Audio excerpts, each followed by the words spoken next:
मैं दिनांक 15 से 16 जुलाई 2014 तक आयोजित किए गए छठे ब्रिक्स शिखर सम्मेलन हेतु माननीय प्रधानमंत्री जी की ब्राजील यात्रा के बारे में इस सम्मानीय सदन को सूचित करना चाहती हूँ। अध्यक्ष जी, मैं प्रारंभ में ब्राजील के राष्ट्रपति दिल्मा रूसेफ और ब्राजील के लोगों को बधाई देना चाहूंगी कि उन्होंने एक भव्य ब्रिक्स शिखर सम्मेलन की मेजबानी की और गर्मजोशी के साथ माननीय प्रधानमंत्री जी का स्वागत करने के लिए उन्हें धन्यवाद देना चाहूंगी। ये विशेष रूप से प्रशंसनीय है कि ब्राजील ने फीफा विश्व कप की मेजबानी के विशाल दायित्व को पूरा करने के तत्काल बाद इस शिखर सम्मेलन का सफलतापूर्वक आयोजन किया। दक्षिण अमेरिका के 11 नेताओं के साथ भी राष्ट्रपति रूसेफ ने ब्रिक्स नेताओं की बैठक करवाई। अध्यक्ष जी, ब्रिक्स के छोटे से इतिहास में ये छठा शिखर सम्मेलन एक महत्वपूर्ण उपलब्धि है। इस शिखर सम्मेलन के परिणामस्वरूप न्यू डेवलपमेंट बैंक की स्थापना हुई, जो शंघाई में अवस्थित होगा। उस पर करार हुआ और आकस्मिक तारक्षित व्यवस्था, जिसे अंग्रेजी में कॉन्टिंजेंट रिजर्व अरेंजमेंट कहते हैं, पर करार हुआ। ये करार का होना ब्रिक्स देशों और विकासशील विश्व के लिए विशेष रूप से एक महत्वपूर्ण उपलब्धि है। अध्यक्ष जी, इस बैंक के लिए की गई पहल, जिसकी घोषणा नई दिल्ली में मार्च 2012 में आयोजित ब्रिक्स शिखर सम्मेलन में की गई थी, एक अंतर्राष्ट्रीय विकास बैंक हेतु भारत की अभिकल्पना को परिलक्षित करती है। इस बैंक का नाम है द न्यू डेवलपमेंट बैंक, जिसका प्रस्ताव हमने ही किया था। जैसा कि नाम से विदित है, ये बैंक समावेशी विकास, चिरस्थायी प्रगति एवं आर्थिक स्थायित्व के लिए नए प्रतिमान स्थापित करेगा, जो विकासशील देशों के अनुभव और चुनौतियों पर आधारित होंगे। 5 वर्षों के लिए इसकी पहली अध्यक्षता हमारे पास होगी, इसलिए इससे हमें इस बैंक को एक स्वरूप प्रदान करने के लिए अग्रणी भूमिका निभाने का अवसर भी प्राप्त होगा। हमें इस बात के लिए भी खुशी है कि समूह ने सभी ब्रिक्स सदस्यों के लिए समान हिस्सेदार संबंधी भारत की जनतांत्रिक अभिकल्पना को स्वीकार कर दिया है।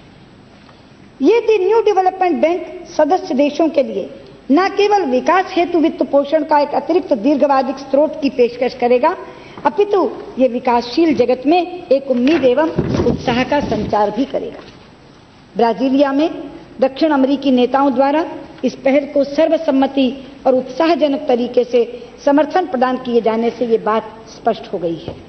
अध्यक्ष जी, आकस्मिक तारक्षित व्यवस्था, जिसको मैंने कहा अंग्रेजी में कॉन्टिंजेंट रिजर्व अरेंजमेंट कहते हैं, उस व्यवस्था से रुपए पर अचानक पड़ने वाले बाहरी दबाव से उबरने में अतिरिक्त साधन के रूप में मदद मिलेगी और ये विशेष रूप से ऐसे समय में मददगार साबित होगा जब अंतर्राष्ट्रीय वित्त बाजार में उतार चढ़ाव का निरंतर जोखिम बना रहता है। अध्यक्ष महोदया, माननीय प्रधानमंत्री ने यह भी स्पष्ट किया कि भारत विश्व व्यापार संगठन यानी WTO के तहत एक मुक्त, कारगर और नियम आधारित वैश्विक कारोबार व्यवस्था का पूर्ण समर्थन करता है। हालांकि हमें यह भी अपेक्षा है कि यह विकासशील देशों तथा गरीबों की विशेष जरूरतों, विशेषकर खाद्य सुरक्षा के क्षेत्र में उनकी आकांक्षाओं को पूरा करेगा, जिस पर हम अडिग हैं।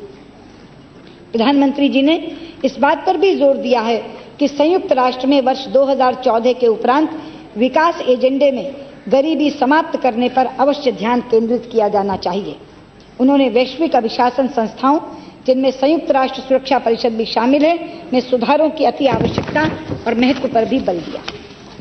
माननीय प्रधानमंत्री ने ऑनलाइन शिक्षा, किफायती स्वास्थ्य देखभाल मंच, एक वर्चुअल ब्रिक्स विश्वविद्यालय, लघु एवं मध्यम उद्यम, पर्यटन, एक दूसरे के देश में युवाओं के आने जाने और विज्ञान एवं प्रौद्योगिकी जैसे क्षेत्रों में अंतर ब्रिक्स सहयोग को मजबूत करने के लिए कई नए प्रस्ताव भी किए। अध्यक्ष जी, ये ऐसे क्षेत्र हैं जो न केवल हमारी प्राथमिकताओं के अनुरूप हैं, अपितु ये ब्रिक्स देशों के साथ साथ विकासशील देशों में भी व्यापक रूप से हमारे लिए अवसरों में वृद्धि करेंगे। माननीय प्रधानमंत्री जी ने सुरक्षा संबंधी चुनौतियों के बारे में व्यापक विचार विमर्श किया, जिस पर ब्रिक्स देशों के मध्य व्यापक सहमति है।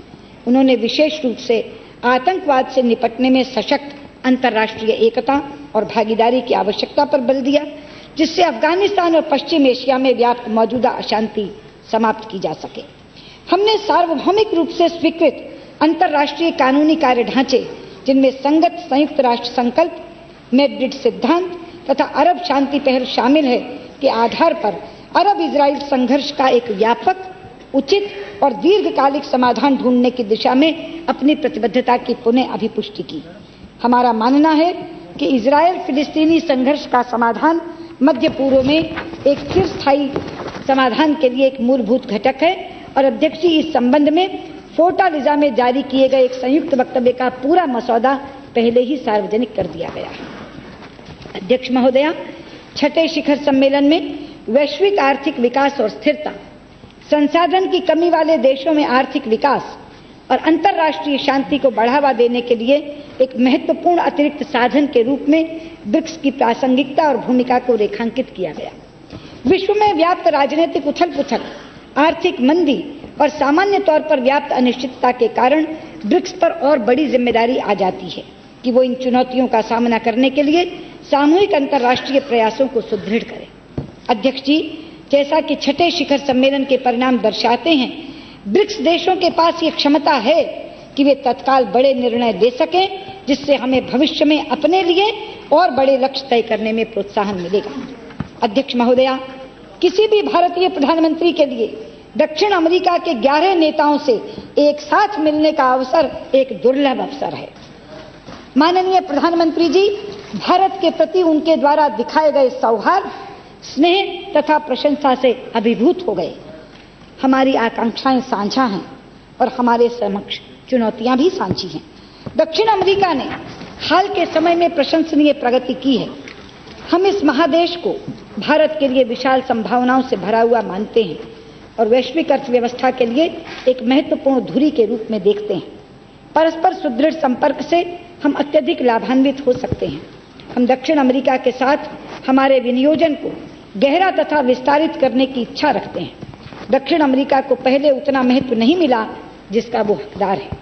अध्यक्ष महोदया, इस यात्रा के दौरान माननीय प्रधानमंत्री जी की पहली बार भारत के महत्वपूर्ण अंतर्राष्ट्रीय स्तर पर हमारे भागीदार देशों के नेताओं के साथ व्यक्तिगत रूप से मिलने का और सरकार के दृष्टिकोण तथा हमारे विनियोजन की प्राथमिकताओं की रूपरेखा को प्रस्तुत करने का भी अवसर मिला। माननीय प्रधानमंत्री जी ने चीन के राष्ट्रपति शी जिनपिंग को सूचित किया कि भारत और चीन के पास न केवल एक दूसरे के विकास को कार्यान्वित करने के, बल्कि एशिया तथा विश्व में शांति, स्थिरता और प्रगति में योगदान देने के लिए भी मिलकर काम करने के अपार अवसर हैं। उन्होंने इस बात पर भी जोर दिया कि दोनों प्राचीन सभ्यताओं के बीच लोगों के और अधिक आपसी संपर्क से हमारे संबंधों को अत्यधिक मजबूती मिल सकती है। उन्होंने आपसी संबंधों को पूरी क्षमता से मूर्त रूप देने के लिए परस्पर विश्वास तथा भरोसे को महत्व देने के साथ साथ अपने साझा पड़ोस में तथा सीमा पर शांति तथा अमन चैन बनाए रखने और एक दूसरे के हितों तथा सरोकारों का सम्मान करने के महत्व पर जोर दिया। राष्ट्रपति शी जिनपिंग ने आपसी संबंधों की वास्तविक क्षमता का पूरा उपयोग करने के लिए सही माहौल तैयार करने और दोनों देशों के बीच और अधिक संपर्क तथा मेल मिलाप के हमारे विचार से सहमति जताई। राष्ट्रपति शी जिनपिंग ने कहा कि वे इस वर्ष के दौरान भारत की प्रस्तावित यात्रा पर आने के लिए उत्सुक हैं। उन्होंने माननीय प्रधानमंत्री जी को चीन आने का निमंत्रण दिया। माननीय प्रधानमंत्री जी ने जल्दी ही अनुकूल समय में चीन की यात्रा करने का अपना इरादा जताया। अध्यक्ष जी, राष्ट्रपति पुतिन के साथ हुई बैठक में प्रधानमंत्री जी ने भारत के आर्थिक विकास तथा सुरक्षा में रूस की दीर्घकालिक मित्रता तथा भरपूर द्विपक्षीय और अंतर्राष्ट्रीय सहयोग के लिए रूस के प्रति हार्दिक सराहना व्यक्त की। उन्होंने इस बात की पुनः पुष्टि की कि रूस के साथ संबंधों को उसी प्रकार प्राथमिकता मिलती रहेगी जिस प्रकार हमेशा भारत की विदेश नीति में मिलती रही है। उन्होंने रणनीतिक भागीदारी को और गहरा तथा विस्तृत बनाने के अपने इरादे की पुनः पुष्टि की। राष्ट्रपति पुतिन इस वर्ष वार्षिक शिखर सम्मेलन के लिए नई दिल्ली आएंगे। उम्मीद है कि आने वाले वर्षों में हम इस अवसर का उपयोग अपने संबंधों के लिए दूरदृष्टि के साथ रोड मैप तैयार करने हेतु कर पाएंगे। अध्यक्ष जी, इसी प्रकार दक्षिण अफ्रीका के राष्ट्रपति जैकब जुमा के साथ माननीय प्रधानमंत्री जी की सौहार्दपूर्ण और उपयोगी बैठक हुई, जिसमें दोनों पक्षों ने अपने द्विपक्षीय सहयोग और अंतर्राष्ट्रीय भागीदारी को और गहरा बनाने के लिए मिलकर काम करने का वायदा किया। उन्होंने दक्षिण अफ्रीका से महात्मा गांधी के वापस लौटने के 100 वर्ष पूरे होने पर जनवरी 2015 में हमारे प्रस्तावित समारोह का हिस्सा बनने के लिए दक्षिण अफ्रीका को आमंत्रित भी किया। अध्यक्ष जी, ब्राजील भारत का एक महत्वपूर्ण वैश्विक भागीदार है। हमें विश्वास है कि ब्राजील के साथ हमारे सहयोग दूरी के कारण नहीं, बल्कि हमारी सोच और प्रयास के कारण ही सीमित हैं।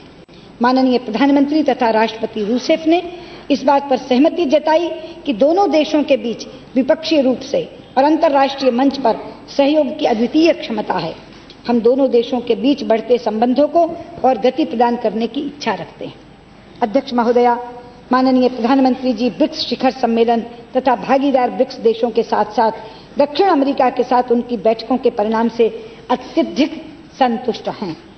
उभरते वैश्विक परिदृश्य में भारत के लिए यह अनिवार्य है कि हम एक शांतिपूर्ण तथा संपन्न विश्व के निर्माण में अपने राष्ट्रीय विकास और सुरक्षा को आगे बढ़ाने और अपनी अंतर्राष्ट्रीय जिम्मेदारियों को पूरा करने के लिए अति सक्रिय होकर विस्तृत संपर्क बनाते रहें।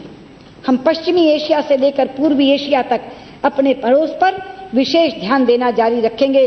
अध्यक्ष जी, अपने कार्यकाल की इस छोटी सी अवधि में ही हमारी सरकार ने इस नीति को बहुत ही सक्रिय और निर्णायक तरीके से अपनाया है।